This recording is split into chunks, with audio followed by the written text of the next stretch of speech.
The government are acting on this. At the end of March, in light of the P&O ferries debacle, they introduced a new statutory code of practice which details how businesses must hold fair, transparent and meaningful consultations on proposed changes to employment terms. They're doing it.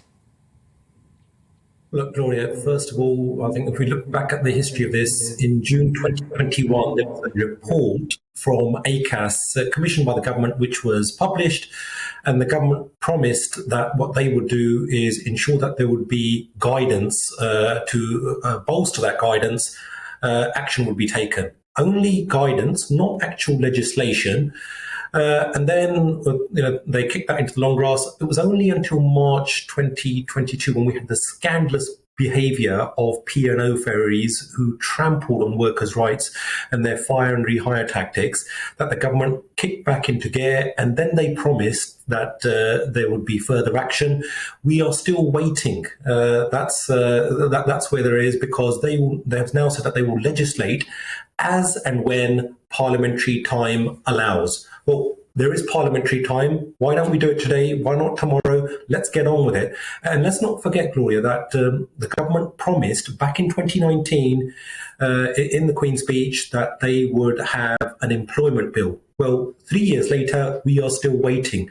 Ministers have said on at least 20 different occasions that there will be an employment bill.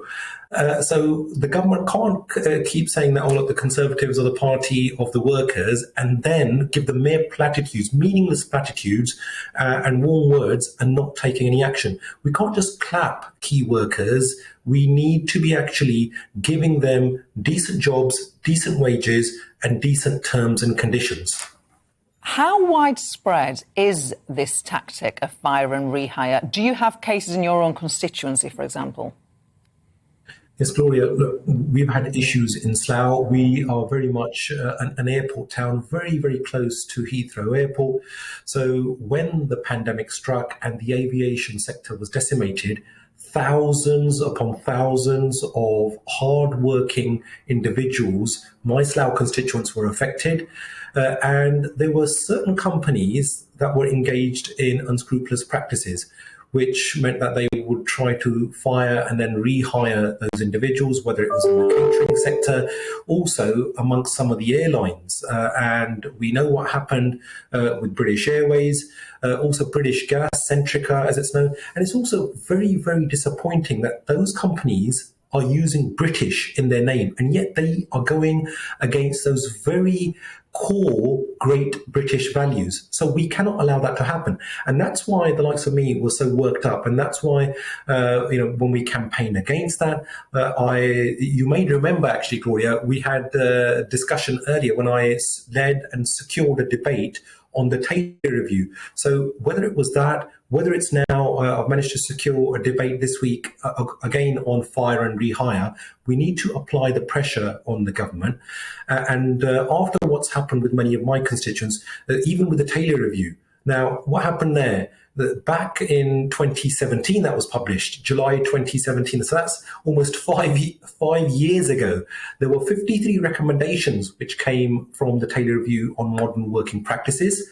The government actually accepted 51 of those recommendations.